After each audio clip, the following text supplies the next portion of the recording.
The ex-husband of Amy Winehouse suffered another family tragedy when his younger brother died of a drugs overdose, it has emerged. Freddie Civil, the younger brother of the singer's former husband Blake Civil Fielder, died on April 26 last year after a heroin overdose, an inquest heard. Jurors were told Freddie, 27, absconded from a mental health hospital before checking into a £40 a night B&B in Leeds, where he administered the fatal dose of drugs. Medics were called to the hotel, where Freddie was staying with a friend, and found him face down in just his underpants, and he was tragically pronounced dead at the scene. Blake attended the inquest at Wakefield Coroner's Court, which heard no external injuries were found on Freddie's body during his post-mortem. A pathologist told jurors he had fatal levels of morphine in his body that was from the injection of heroin. An internal examination found he had choked on his own vomit. Pathologist Lisa Barker told the court, it was indicated as the lower end of the fatal range.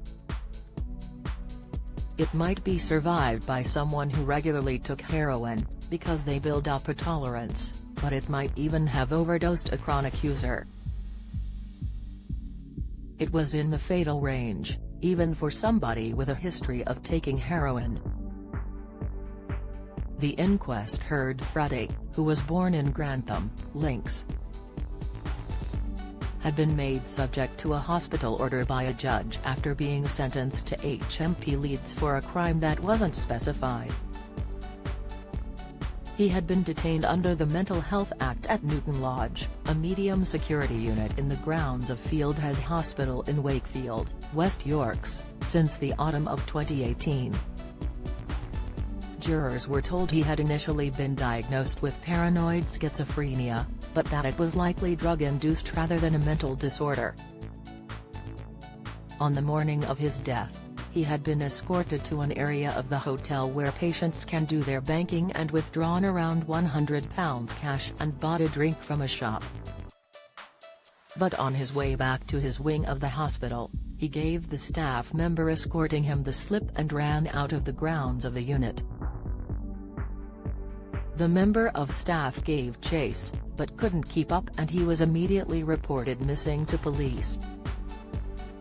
However, later that night, cops were called by the ambulance crew who found him unresponsive in his hotel room.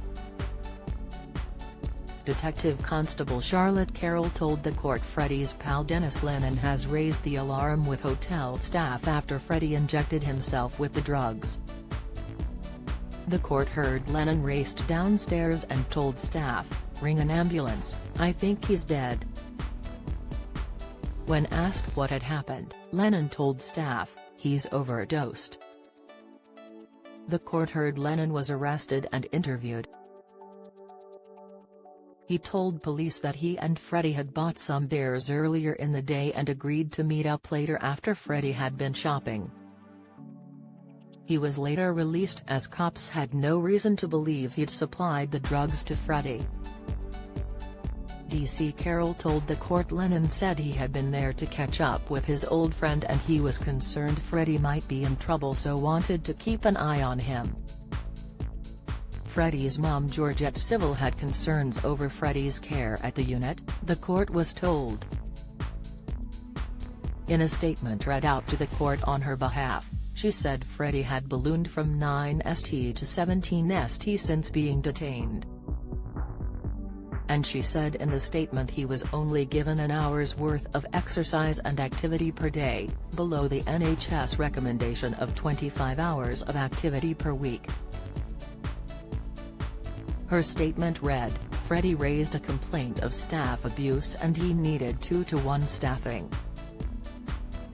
He was strip-searched by staff who made him perform squats while he was naked from the waist down.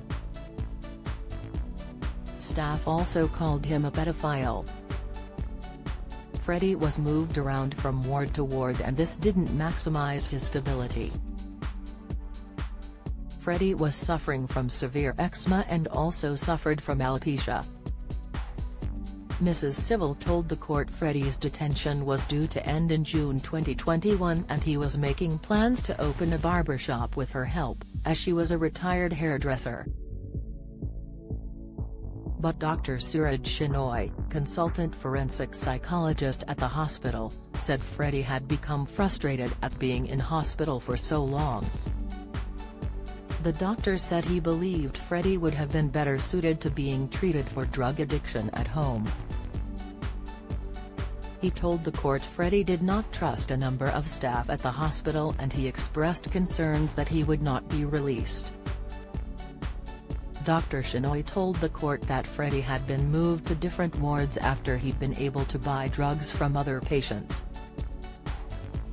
Blake previously admitted being the person who first gave Amy heroin. The pair were married for 2 years, from 2007. The Back to Black singer died aged just 27 in 2011 of alcohol poisoning after a much-publicized battle with drink and drug addiction. The inquest, due to last 4 days, continues.